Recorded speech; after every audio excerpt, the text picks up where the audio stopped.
Hostel नहीं गया ना, इसीलिए इतना बिगड़ गया है। अगली बार बदतमीजी करी, सीधा हॉस्टल भेज देंगे। एक बार हॉस्टल जाओगे, अकल ठिकाने आ जाएगी।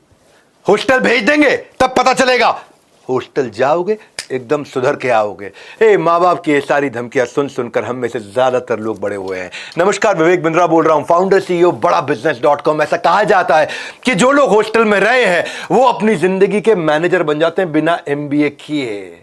वेदर यू लव इट और यू हेट इट, पर जो हॉस्टल में रहा है वो अग्री करेगा, वो उसकी जिंदगी का अनफॉरगेटेबल मोमेंट रहे हैं उसकी लाइफ के। हॉस्टल की एक डेफिनेशन भी है, house of student to enjoy life. हाँ, HOSTEL, house of student to enjoy life. हाँ, मैं अभी रिसेंटली सैनिक स्कूल कुंजपुरा गया था, मैं CDS अंबाला गया था, मैं अभी राय स्कूल ऑफ स्पोर्ट्स सोनीपत गया था, मैं कई हॉस्टल्स में होकर के आया पिछले कुछ दिनों में, और मेरे मन में ये इंस्पिरेशन आया, मैं school life versus hostel life, क्या किया जाए, बच्चों को हॉस्टल भेजे या नहीं भेजे, किन चीजों का ध्यान रखे, कैसे हॉस्टल भेजें। वैसे कहते हैं कि तेरी आदत इस तरह लगी है, मैं हॉस्टल में पढ़ा हूं ना, तेरी आदत इस तरह लगी है कि तारीफ जितनी भी करूं कम है, तारीफ जितनी भी करूं कम है, सोचकर हॉस्टल वाली जिंदगी दिल खुश और आंखें नम है। तेरी तारीफ जितनी भी करूं कम है, सोचकर वो हॉस्टल वाली जिंदगी दिल खुश और आंखें नम है। हॉस्टल ये वो जगह है जहां चाइल्ड डेवलप करता है अपना first time long term relationship outside family, परिवार के बाहर पहली बार संबंध बनाता है। हालांकि मां टेंशन में रहती है, पता नहीं बच्चा अकेला कैसे रहेगा, पता नहीं खाना ठीक से मिलेगा या नहीं मिलेगा, कहीं चोट लग गई तो कौन ध्यान रखेगा, अरे कौन नजर रखेगा बच्चा पढ़ाई कर रहा है कि नहीं, माँ बाप के बिना कैसे रह पाएगा। कितना रोती है माँ, किसी मुसीबत में पड़ गया तो कौन मदद करेगा उसकी, कोई ध्यान देने वाला होगा कि नहीं होगा, कहीं गलत संगत में पड़ गया तो क्या होगा। There are no best schools but there is always a school which is best for your child. वो स्कूल कैसे ढूंढा जाए, कैसे समझा जाए, बच्चे को हॉस्टल में भेजें कि स्कूल में पढ़ाएं, डे स्कॉलर बनाएं कि हॉस्टल में भेजें, आज इस वीडियो में बहुत सारे कॉन्सेप्ट क्लियर करूंगा। हॉस्टल में ना जिंदगी में थोड़ा मजाक भी कर सकता है बच्चा, और मजाक अलग प्रकार का करता है, सिंसियर होता है। और एक बार टीचर से बच्चे ने पूछा कि मैडम क्या किसी ऐसे काम के लिए मेरे को सजा दोगे जो मैंने किया ही नहीं। टीचर बोले नहीं, जो तुमने नहीं किया उसके लिए तुम्हें सजा क्यों दूंगा। अच्छा चलो बच गए, मैंने होमवर्क नहीं किया था। देखिए लाइफ अलग ही लेवल की होती है, कुछ पॉइंट वाइज डिस्कशन कर लेता हूं। पहली चीज क्या है, हॉस्टल लाइफ में ना बच्चे का इंडिपेंडेंस और सेल्फ रिलायंस बहुत ज्यादा हो जाता है। एक्चुअली स्कूल लाइफ में सारे डिसीजन तो पेरेंट्स लेते हैं, हॉस्टल में फिर वो डिसीजन खुद लेना शुरू करता है। यहां उसको माँ उठाती है, उधर वो थोड़ा ओनरशिप लेता है अपनी टाइमिंग की, पंक्चुअलिटी की। पेरेंट्स कंफर्टेबल एनवायरनमेंट देते हैं, लेकिन वहां पे बदलती हुई परिस्थितियों में वो अडेप्ट करना सीखता है। इसलिए हॉस्टल लाइफ थोड़ी जरूरी भी है। कम से कम 2 साल बच्चे को जिंदगी में हॉस्टल जरूर डालना चाहिए। जो बच्चे हॉस्टल में रहते हैं ना, वो हर समय उनके पास मम्मी पापा नहीं होते हैं, और वो क्वालिटी उसके अंदर सेल्फ रिलायंस बिल्ड करती है। यहाँ पे जब घर में जितनी जरूरत पड़ी पैसा मिल जाता है, वहां वो बजटिंग सीख जाता है, वहां वो सेविंग सीखता है, वहां वाइजली स्पेंड करता है। कॉन्सिक्वेंस इसका ये है कि वो इंडिपेंडेंट रहता है, तो बच्चे के अंदर कॉन्फिडेंस अलग लेवल का आ जाता है, और वो कई प्रॉब्लम्स के साथ डील कर पाता है, क्योंकि हर समय हर चीज उस बच्चे के हिसाब से नहीं होती है। हॉस्टल में वास्तव में नहीं होती, तकलीफों में आता है वो, और उस समय उसके पास में पेरेंट्स नहीं होते कंप्लेंट करने के लिए कि मम्मी मेरे को ये खाना ठीक नहीं लगा, दोबारा बना दो, दूसरा बना दो, तीसरा बना दो। वहां पे उसको मेस का खाना खाना पड़ता है, वो सेल्फ रिलायंस देता है। स्केड्यूल का फर्क पड़ने लग जाता है, स्केड्यूल का दिमाग में सेट हो जाता है। जो बच्चे जिंदगी भर हॉस्टल में पढ़े हैं ना, वो सुबह जल्दी उठते हैं जिंदगी भर। जो बच्चे जिंदगी भर हॉस्टल में पढ़े हैं वो बड़े सेट टाइम पे नाश्ता खाना खाते हैं। और यहां पे क्या है, घर के अंदर तो रूटीन फ्लेक्सिबल है, कभी रात को 1 बज रहा है, कभी वेब सीरीज पे मिर्जापुर लगा रखी है, दिमाग खराब किया हुआ है। हॉस्टल में लाइफ डिसिप्लिन होती है भैया, उनका वे ऑफ वर्किंग बिल्कुल शेड्यूल बेस्ड रहता है, फिक्स टाइम होता है हर चीज का, नाश्ते का, खाने का, हर चीज का। उससे वो फर्क पड़ता है उसकी लाइफ में। बच्चों को पता चल जाता है अब मुझे अगला क्या करना है, अगला क्या करना है मालूम है। शेड्यूल उसको कंसिस्टेंसी देता है, शेड्यूल उसको स्टेबिलिटी देता है, वो अपने डिस्ट्रैक्शन को खत्म करके फोकस कर सकता है, उसकी लाइफ बड़ी डिसिप्लिन हो जाती है। डे स्कॉलर की लाइफ नेबरहुड पे, पड़ोसियों पे, रिश्तेदारों पे, घर के अलग अलग सामाजिक जो उनकी जिम्मेदारियां उस पर डिपेंड करता है। लेकिन हॉस्टल में कोई डिस्टर्बेंस एक्सटर्नल नहीं है, वहां एक ही फोकस है। सुंदर पिचाई बोलते थे ना इस बारे में कि पड़ोसियों के चक्कर में कई बार रात को लेट होते थे हम लोग। फंक्शन है, सेलिब्रेशन है, कुछ त्योहार है, कुछ है, अगले दिन स्कूल मेरा मिस हो जाया करता था। और एक चीज जो मैंने हॉस्टल में सीखी है, मेरा एक बचपन का दोस्त था तेंजिंग, जो मेरे साथ हॉस्टल में पढ़ता था, तेंजिंग अरुणाचल प्रदेश से। अभी मैं अपने भाई की शादी में गया था, और वो भाई की जब शादी में मैं गया गुवाहाटी, तो तेंजिंग भी अरुणाचल प्रदेश से गुवाहाटी आया था। वो मेरे बचपन का दोस्त था और हमने काफी टाइम साथ में दिया। मैं कुछ फोटोग्राफ भी शेयर कर देता हूँ यहाँ पे। क्या कहना चाहता हूँ, यहाँ क्रॉस कल्चरल एक्सपोजर मिल जाता है आपको। जो है बच्चे को बाजू के शर्मा जी, वर्मा जी, या हो सकता है तिवारी जी मिल सकते हैं, लेकिन अगर हॉस्टल लाइफ में उसको देश भर की कंट्री के अलग अलग कल्चर के लोग मिलते हैं, क्योंकि भारत जो है ना वो एक देश नहीं, एक कॉन्टिनेंट है। भारत अपने आप में एक अलग दुनिया है। भारत के अंदर 9 मेजर धर्म है, 28 से ज्यादा राज्य हैं और 19,500 डायलेक्ट हैं। डायलेक्ट मतलब एक भाषा का, सब भाषा को डायलेक्ट बोलते हैं एक तरह से। तो हॉस्टल एक फिट प्लेटफॉर्म है जहां पर उसको अपॉर्चुनिटी मिलती है अलग अलग कल्चर से, जो उसके कल्चर के बाहर के लोग हैं उनसे सीखने को, उनके साथ मील शेयर करने के लिए, उनके साथ झूले पे बरसात में आराम से बाहर बैठते हुए गप मारते वक्त वो नए नए कल्चर को सीखता है।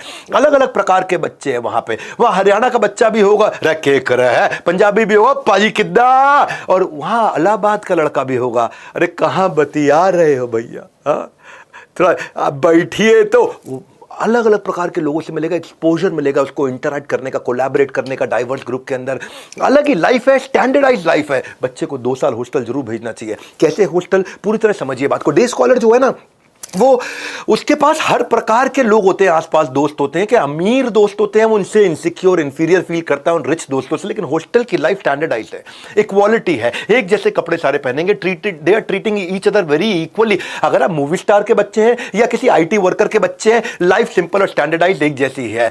तो वहां पे आप लॉन्ग टर्म रिलेशनशिप बिल्ड करते हो। भगवान कृष्ण त्रिलोकीनाथ सर्वलोक महेश्वरम, वो भी हॉस्टल में पढ़े थे।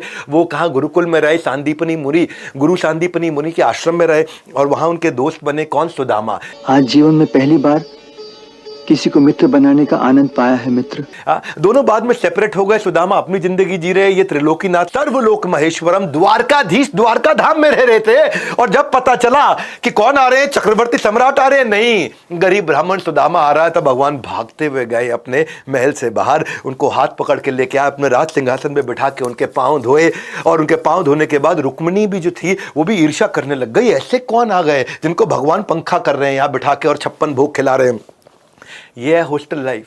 ये हॉस्टल लाइफ की दोस्ती होती है, अलग ही लेवल की दोस्ती होती है, रिलेशनशिप जिंदगी भर रहते हैं। और फिर एक चीज मैंने हमेशा देखी, स्कूल लाइफ के अंदर बस में, ट्रैफिक जैम में, बस को पकड़ने में और फिर ट्रैवलिंग में बहुत टाइम वेस्ट होता है। हॉस्टल में क्या, हॉस्टल के कमरे से निकले सीधा स्कूल की बिल्डिंग में पहुंच गए, तो वहां पे कम्यूटिंग ईजी है, प्रॉक्सिमिटी मतलब बिल्कुल बाजू में है। कहते हैं ना, जब बेटर हो जाती है प्रॉक्सिमिटी, ऑटोमेटिकली आ जाती है बेहतर प्रोडक्टिविटी। तो ये बेनिफिट है डे स्कॉलर के जो है ना।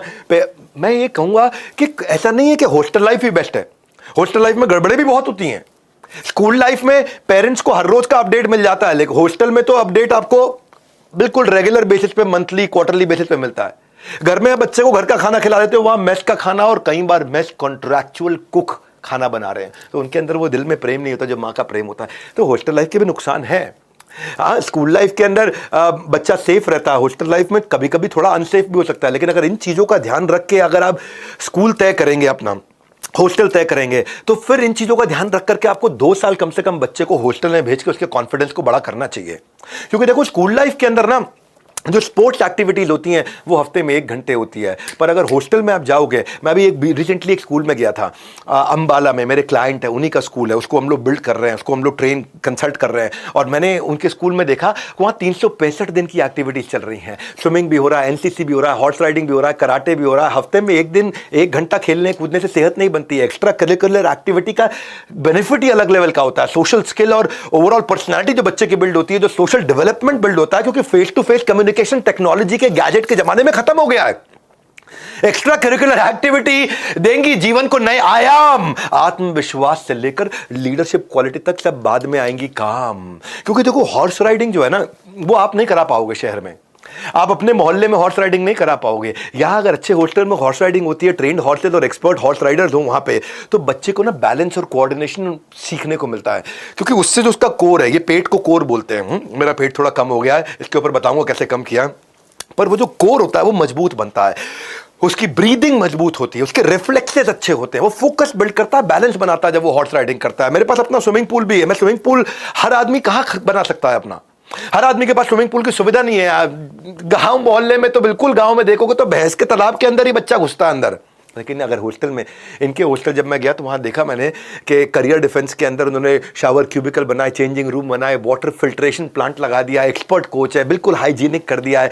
तो इससे ऑक्सीजन जब जाता है ना ब्रेन के अंदर, ब्लड फ्लो इंप्रूव होता है, जिंदगी बदल जाती है भाई साहब, कार्डियोवैस्कुलर हेल्थ बढ़ती है, पेट उसका डाइजेशन, लंग कैपेसिटी बदल जाती है स्विमिंग करने से। सबसे बढ़िया बात है नींद बड़ी प्यारी आती है बच्चे को। जिम फिटनेस में weight training, cardio, functional, CrossFit करेगा, वो स्नूकर, टेबल टेनिस खेलता है, मसल डेवलपमेंट करता है, मेंटल स्ट्रेस खत्म होता है, आइडियल वेट बनाता है बच्चा, अपना मेमोरी और ब्रेन फंक्शन बढ़िया करता है। और मैंने ये देखा, मैं अभी सैनिक स्कूल कुंजपुरा गया था, मैं राइस स्कूल ऑफ स्पोर्ट्स, मेरा बचपन से सपना था उस स्कूल में जाने का, एडमिशन लेने का, राइस स्कूल ऑफ स्पोर्ट्स। मैं वहाँ सेमिनार देने गया था, तो मैं बिल्कुल पूरा स्कूल डिटेल में घूमा। मैं जब ये करियर डिफेंस स्कूल गया, ये स्कूल का नाम ही इन्होंने सर रखा CDS। यहाँ से सबसे ज़्यादा बच्चे इंडियन आर्मी में जा रहे हैं। इन्होंने फीस बड़ी कम रखी है, NCC की ट्रेनिंग कराई यहाँ पे। तो करियर डिफेंस में मैंने क्या देखा, कंपलसरी ट्रेनिंग रखी इन्होंने सबको NCC की। उससे डिसिप्लिन, कैरेक्टर और स्पिरिट ऑफ एडवेंचर बच्चा सीखता है। उसको इंटरव्यू ट्रेनिंग बचपन से सिखाने लग जाते हैं, SSB की, NDA की। NDA होता है ना आपका, डिफेंस के लिए तैयारी होती है। तो बच्चे का स्ट्रेस, एंग्जाइटी अपने आप ही रियल इंटरव्यू से पहले ही खत्म हो जाता है, क्योंकि उसको पहले ट्रेनिंग दे दी जाती है। उसको इंटरव्यू मॉक सेशन पहले ही करा देते हैं, बॉडी लैंग्वेज उसकी प्रिपेयर हो जाती है, लीडरशिप मैनेजमेंट ट्रेनिंग होती है उसकी। हॉस्टल लाइफ में 2 साल बच्चे को जरूर डालना चाहिए। अगर वहाँ पे लीडरशिप मैनेजमेंट ट्रेनिंग हो रही है, एंटरप्रेन्योरशिप की भी ट्रेनिंग हो रही है, तो उसको भगवद गीता सिखाई जा रही है, स्पिरिचुअल हीरो बना देते हैं उसको। क्योंकि अगर हॉस्टल अच्छा होगा तो परफॉर्मेंस ट्रैकिंग आप कर पाओगे। परफॉर्मेंस ट्रैकिंग बहुत इंपॉर्टेंट है। मैं इस बिल्डिंग में अलग अलग जगह गया घूमने, मैं आपको वीडियो में साथ साथ दिखाता हूँ।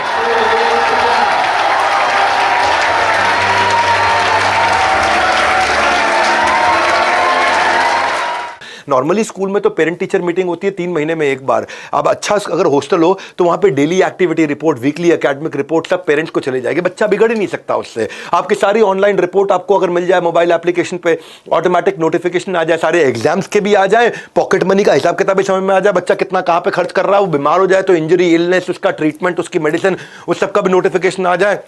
तो जब मैंने CDS के फाउंडर से बातचीत किया तो मैंने कहा कि अगर हमने ये मोबाइल एप्लीकेशन टेक्नोलॉजी को अच्छा किया, इन्होंने किया, इतना अमेजिंग कर दिया कि पेरेंट्स को ऐसा लगता है कि बच्चा उनके पास ही रह रहा है, और रोज की रोज करना शुरू कर दिया।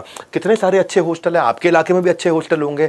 मैं बताता हूँ, उसमें गोल ओरिएंटेशन जो है ना, जो डे स्कॉलर होता है, उसको बेसिकली क्या है, साल में 2 बड़े एग्जाम होते हैं, हाफ ईयरली फाइनल, और बीच में कुछ ट्रेडिशनल फॉर्मेट में पढ़ाई होती रहती है, ट्रेडिशनल फॉर्मेट में एग्जाम होते हैं।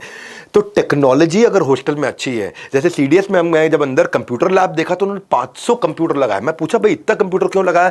बोला हमने बच्चों को ऑनलाइन टेस्ट देना सिखाया, हमने बच्चों को हर संडे ऑनलाइन टेस्ट देना शुरू कर दिया ताकि पेरेंट्स को रिपोर्ट मिलती रहे। 3री क्लास से बच्चा सीख रहा है ऑनलाइन कॉम्पिटिटिव एग्जाम के लिए। देखिए कॉम्पिटिटिव एग्जाम के लिए ना आपको लॉजिकल रीजनिंग और क्रिटिकल थिंकिंग चाहिए, इसको टाइम लगता है डेवलप होने में। 3री क्लास से कराना शुरू कर दो, 5वीं 7वीं 9वीं आते आते 10वीं 12वीं आते आते वो कॉम्पिटिटिव एग्जाम के लिए इतना प्रिपेयर हो जाता है, जिधर बैठता है सक्सेस लेकर के आता है। आप देखो पता क्या है, ये तैयारी पहले से चाहिए। You don't practice until you get right, practice until you can't get wrong. मतलब उतनी तैयारी कर लो कि तुमसे गलती ना हो सके, क्योंकि जो आसानी से आता है ना, जो आसानी से मिलता है वो टिकेगा नहीं, और जो टिकेगा वो आसानी से मिलेगा नहीं। जो आसानी से आता है वो टिकेगा नहीं, और जो टिकेगा वो आसानी से मिलेगा नहीं। इसलिए ये बच्चे को 3री क्लास से ट्रेनिंग शुरू करते हैं, ताकि 12वीं तक आते आते उसको टेक्नोलॉजी इतनी सिखा देते हैं, कोडिंग इतनी सिखा देते हैं, कंपलसरी कर दिया स्कूल के अंदर। मैं तो आपके लिए ताली बजाना चाहता हूं। मैं करियर डिफेंस स्कूल, मैं बहुत सारे हॉस्टल्स में गया, मैं खुद भी हॉस्टल में रहा हूं। मैं जिस हॉस्टल में रहा मैं वो रेकमेंड करता, लेकिन वो बंद हो गया क्योंकि कर्नल वड़ैच वहां हुआ करते थे, उनका देहांत हो गया।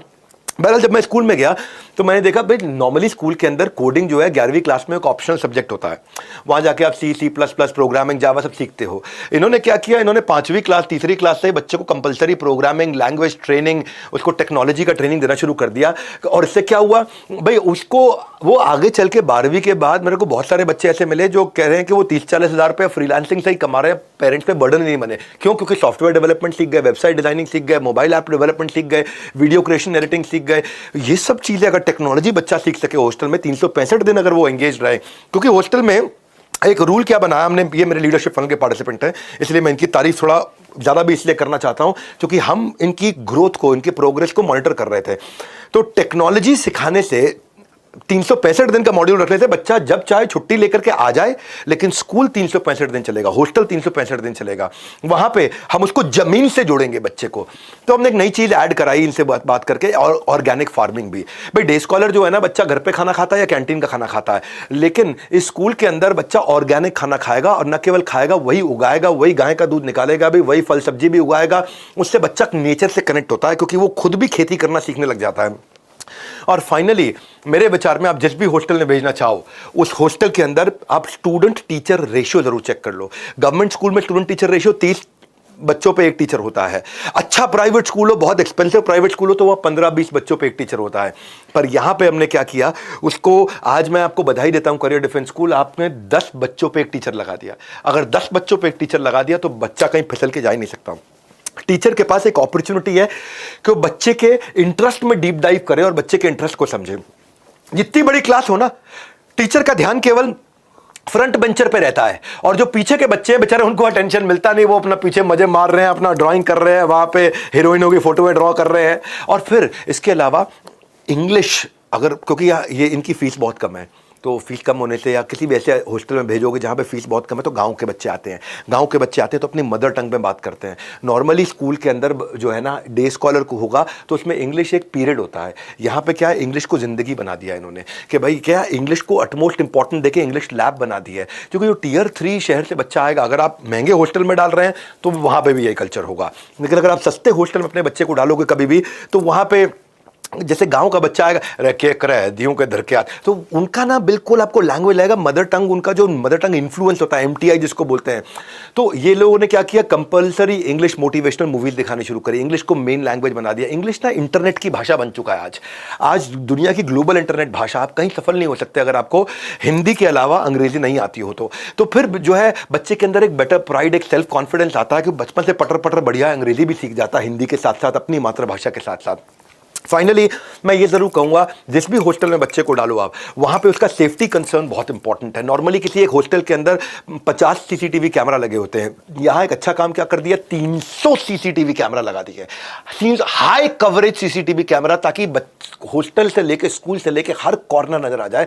उनकी सेफ्टी सैक्रोसैंक्ट हाईएस्ट होनी चाहिए। चप्पे चप्पे पर नजर रहती है, बच्चा हरकत करने से पहले 2 बार सोचेगा। वरना हॉस्टल में क्या रहता है, बच्चे शैतानी बहुत करते हैं। वो पीछे हमारे यहाँ जहाँ पे मैं हॉस्टल में था, तो वहाँ पे बच्चे जो है गर्ल्स हॉस्टल के बाद छेड़ाखानी करते रहते थे। तो एक दिन वो 2 दोस्त आपस में बात कर रहे, पप्पू रात में पढ़ते हुए कितने बज गए यार, कितने बज गए मालूम नहीं। पत्थर उठाया, गर्ल्स हॉस्टल में मारा, वहां से वार्डन की आवाज आ गई, लेडी वार्डन की, अबे कमबख्त तो सो जाओ, रात के 2 बज रहे हैं। बोला 2 बज रहे हैं। तो शैतानियां करते हैं बच्चे। लेकिन अगर ऐसा सिस्टम हो, क्योंकि देखो अगर आपने सिक्योरिटी अच्छी नहीं है हॉस्टल की, तो हॉस्टल मत भेजना, वहां पे वो गलत संगत में पड़ जाएगा। 7 साल की बच्ची को वॉशरूम में अभी पीछे मार दिया था हॉस्टल के अंदर उनके चौकीदार ने, आपको पता है वो कहानी। कोडाई कनाल के एक बोर्डिंग स्कूल में मर्डर हो गया था 10वीं क्लास के बच्चे का। 13 साल की एक लड़की को सेक्सुअली असॉल्ट किया गया था। देहरादून के एक बोर्डिंग स्कूल में भी 16 साल की लड़की का रेप हुआ था। पर ये सब चीजें इसीलिए होती हैं क्योंकि वहां सिक्योरिटी सैक्रोसैंक्ट नहीं है। इसीलिए रूल क्या बनाया, हम इन्होंने मुझसे लीडरशिप फनल में सवाल पूछा था, तो मैंने कहा था 30 कैमरा होते हैं ना, आप 300 कैमरा कर दो। वो 300 कैमरा कर दिया, हैवी फाइन कर दिया। बच्चा उसमें माइक में आवाज भी आती है, बच्चे को गाली देने पे भी हैवी फाइन कर दिया। गाली भी नहीं दे सकता बच्चा, उसको इतना हैवी फाइन कर दिया। तो उससे क्या हुआ, इतना सिक्योर्ड हो गया कि एनवायरनमेंट में और डिसिप्लिन आ गया। अब ऐसा जिंदगी में 2 साल के लिए बच्चे को हॉस्टल जरूर भेजना चाहिए आपको। ये मेरा आज का टोटल समरी पॉइंट है कि 2 साल आपने जहां भी हो, ये सारे पॉइंट्स जो मैंने बताए इनको देखना, और इनको जाकर के लेफ्ट राइट वीडियो को वापस जाकर के देखो कि भाई ये चीजें हॉस्टल में अगर होंगी तो भेजूंगा। जब करियर डिफेंस आज अच्छा ग्रो कर रहा था, इसलिए मैंने इनकी तारीफ करी। आपको बहुत बधाई करियर डिफेंस, आपने अंबाला के अंदर और पटियाला के अंदर 2 जगह अपने हॉस्टल खोले, और आपकी फीस भी आपने बहुत अच्छी रखी। साल भर की केवल 1 लाख रुपए के आसपास फीस है। टारगेट है अपना 20,000 बच्चों तक पहुंचने का। 10 स्कूल खोलने जा रहे हैं अगले 3 साल में। इनके अलावा भी बहुत सारे अच्छे हॉस्टल हैं। दून स्कूल है देहरादून का, उसकी फीस लगभग 12 लाख रुपए है साल की। गुड शेफर्ड इंटरनेशनल ऊटी के अंदर बहुत अच्छा है, इनकी 15 लाख रुपए के आसपास साल की फीस है। सिंधिया स्कूल है ग्वालियर के अंदर, बहुत बढ़िया हॉस्टल है, बहुत बढ़िया स्कूल है, उनकी भी 15-18 लाख रुपए के आसपास साल की फीस है। इसके अलावा कैनेडियन इंटरनेशनल है बेंगलुरु में, वुडस्टॉक है मसूरी में। मेरे कॉलेज में बहुत सारे बच्चे थे, लड़कियां थी जो वुडस्टॉक से आई थी। मेयो कॉलेज अजमेर के हैं, विवेक ओबरॉय भी वहीं से पढ़े हैं, बहुत सारे फिल्मी सेलिब्रिटी वहां से पढ़े हैं। बहुत अच्छा हॉस्टल है। वेलम गर्ल्स स्कूल है देहरादून में, बिशप कॉटन है शिमला के अंदर। ये सारे अच्छे हैं। इनकी फीस 12-15 लाख रुपए है। जो मॉडल इनके साथ में हमने बिल्ड कराया करियर डिफेंस के साथ में, वो किया था स्केलेबिलिटी का मॉडल, कि एक के बाद एक नए हॉस्टल अच्छे खोलेंगे लेकिन अफोर्डेबल मॉडल बनाएंगे। सारी स्पोर्ट्स की सर्विसेज और सब की सब सर्विसेज जितनी भी है, मैं खुद गया हूं जाकर के देखा मैंने, ये सब 15 लाख नहीं, 10 लाख नहीं, 5 लाख नहीं, 3 लाख नहीं, 1 लाख रुपए लगभग साल में हम लोग करियर डिफेंस में कर पा रहे थे। तो अगर आप लोग एक्सपेंसिव हॉस्टल्स में डालना चाहते हैं तो मैंने उनकी भी लिस्ट दी है आपको। अगर आप अफोर्डेबल में डालना चाहते हैं तो करियर डिफेंस के बारे में जरूर पता लगाइएगा। अमेजिंग, लेकिन बच्चे को जिंदगी में 2 साल कम से कम हॉस्टल में जरूर भेजिए। ये इस वीडियो का सारांश था। इस वीडियो को हो सके उन पेरेंट्स को भेजिए जो अपने बच्चों को हॉस्टल भेजना चाहते हैं नए लेवल का कॉन्फिडेंस बिल्ड करने के लिए। अगर आप बच्चे हैं तो अपने माँ बाप को भेजिए कि आप अच्छे स्कूल्स के बारे में रिसर्च कर सकें, हॉस्टल के बारे में रिसर्च कर सकें। हमारे साथ जुड़े रहने के लिए वर्ल्ड के नंबर 1 एंटरप्रेन्योरियल यूट्यूब चैनल को सब्सक्राइब करने और करवाने के लिए, इस वीडियो को सही लोगों तक पहुंचाने के लिए आप सबका हृदय की गहराई से प्रेम पूर्वक बहुत बहुत धन्यवाद।